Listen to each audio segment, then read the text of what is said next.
Boardroom, Chapter 23, 3997 BC, Wedge.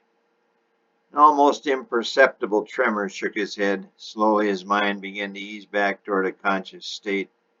The tremors continued as his mind began to crank back up to speed. Suddenly he felt a stronger tremor, and then he felt his whole body shake vigorously. "Wake up, Chief," a voice said. He jumped up, startled, and pulled up his upper eyelids. It was still dark, but the tremors continued. "Bells, buddy, it's 4. Gotta move. What's that shaking?" "I opened up shelling about 3:30. It'll wear down the flanks. Then all we gotta do is drive the wedge and hammer it home."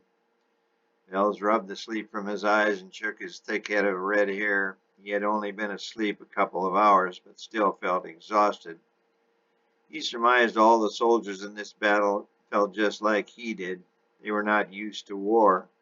In fact, this was the first war ever. But he knew the ones that could ignore the physical and mental fatigue would prevail. His trusty assistant, Moore, held out his wing and helped Bells out of the bed. "Well, sir, let's go out and win a war." Bells did acknowledge the comment with a faint smile. "How's the shelling going?"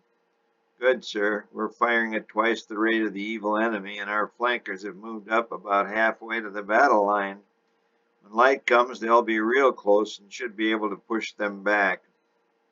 "Will, sir, will push them back." "Yes, sir. We will drive them back." "What time is the main offensive scheduled for?" 10, sir." "Good. Moore, take me out on the left. I still have to decide whether Knapp's left flank or Ad's right should support the wedge." "Your permission, sir, may I suggest Ad's boys?" "They'll be more fatigued. They just fought yesterday, but they are much more disciplined. Ad is all business." "Well, Moore, I'll take it under advisement, but I'll have to see for myself." Bells motioned to Moore, and the two headed out into the tremorous darkness. The battlefield was vast, some 20 billion participants, all with significant levels of physical and mental exhaustion. Some none of them had ever experienced before, were getting ready for what many of them thought was the final bloody day, and for many their final day of life. Pop's boys were massed in a sphere surrounding the great orb where he in spirit awaited the third day of the battle of heaven.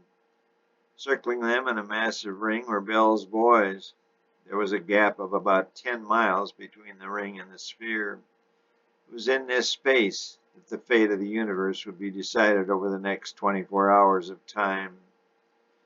Gabe had been up all night orchestrating troop movements and repositioning division after division. He figured that because his center was so strong, Bells would likely move on the flanks again. Gabe's left flank had been hit hard by Ad yesterday on day 2 of the battle.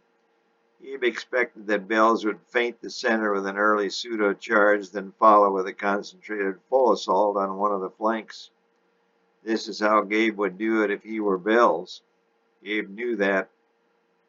Ad's boys on Gabe's left suffered big losses, so Gabe expected after the feint, Evil Inc. forces would come from Knapp's boys on Gabe's right. This would put him up against Yuli's more rested boys, whose losses were massive on day 1, but negligible on day 2. Gabe believed his conclusions were confirmed when at 3:30 a.m. the bombardment from Knapp's laser artillery commenced. Gabe's shields deflected most of the fire, some of it back on Knapp himself via ricochet. But some did get through the shields, and the whole process was unnerving to Gabe's rookie troops. Everyone in this battlefield was a rookie, Gabe realized. Yesterday's fiasco down on Earth had flattened out any positive morale, and there was extensive talk of laying down their arms and going over to the other side with Bells. There were several thousand defectors, but not nearly as many as Gabe and Pops expected. Pops remained aloof from the planning, but Junior was out on the front lines assisting with troop movement and giving an encouraging word here and glad hand there. As the laser artillery opened up, Junior was admonished to get back behind the lines, but he would not hear of it. He kept helping out, despite nearly being hit by laser fire several times. The weapon of choice in this battle was laser-tipped swords that had to be hand-held. Laser pistols with a range of 1,000 yards were also available. They were multi-fire weapons, and each army also had several million artillery cannon with a firing range of 20 miles. The number of soldiers on either side was nearly equal to the number of personal weapons. Pops had provided all the weapons for both sides, something both sides found hard to accept. He had told them all that in a sense of fairness each side would have equal firepower. What he didn't say was that he was capable of wiping out the whole bunch of angels on both sides. After the second day of battle, he nearly did exactly that. These upstarts were killing one another by the millions, and if he let the battle proceed, he expected both sides would fight to the last man alive. He was correct in this thinking, and it was only the pleading of Spirit that finally prevented him from pulling the nuclear trigger. Spirit pleaded, and Junior bargained for one more day. Junior was confident Gabe and the boys would prevail. Pops finally backed down and receded into his temporary palace, continuing his brooding. He liked to call it creative thinking, but there was nothing creative about it. How in the universe could everyone be so stupid to want chaos, death, and destruction everywhere? Each and every angel had it all. They were perfect beings in a perfect world. Pops wondered how everything had come to this. His disappointment with his new creations, little Eve and Adam, was even more pronounced. He had talked to the happy couple the evening after the second day of battle, which they were not aware was going on. All the two could tell him was that they did not know it was the wrong tree. His anger simmered to a boil, but Spirit again restrained him from obliterating his newest creations. Spirit reasoned with Pops that if he destroyed them, it would only be a reflection on his own character. After all, he had made them, and if they were flawed beings, then his work was flawed. He was flawed. If this were true, Bells would be right. A new leader would be in order. What Pops couldn't tell anyone, even Spirit and Junior, was that he had to make them less than perfect. He had to prove to the entire universe that he was their rightful God. He deserved his position, but only he alone knew the tragedy that would be required to prove that he and he alone should or even could be God of the universe. One push of the nuclear trigger and Pops could eliminate all the trouble and start all over. He would then stick with the animal kingdom. No more independent thought. Just a bunch of robots to care for. He had Spirit and Junior to love, but he loved all his creation. He could not bear to destroy them, nor could he bear watching them destroy each other. If it wasn't for Spirit and Junior, he would have pushed that button a long time ago. But they would have never forgiven him, and he would never forgive himself. His own soul-searching the night before the third, and he knew the last day of battle, led him to take a vow. He vowed he would not destroy everything as long as there was still one angel or one human who believed in him and his right to rule.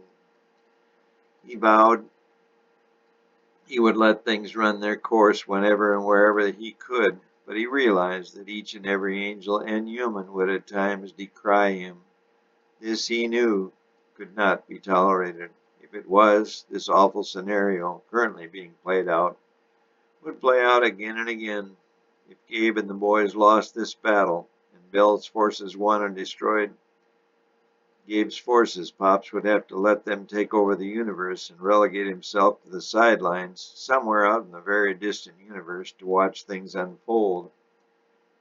Of course, he knew Evil Inc. would eventually self-destruct, and he would then have to start again. This scenario would prove him right, but he really didn't want to prove it in such a way. So he would allow another day of battle before he let things run their own course.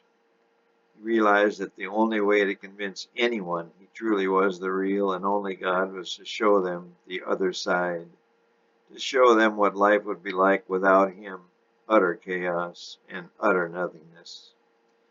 He realized he had to show them chaos, and show them chaos to the point that it would be obvious to anyone, anytime, any place, anywhere, that there was only one way of existence of any kind, through him. He knew that at some time every one of his creations, save Spirit and Junior, would at some time or other not believe he should be who he was and be their ruler. Every one would fail him at some time or another. If that being had the capability of independent thought, he still would fail.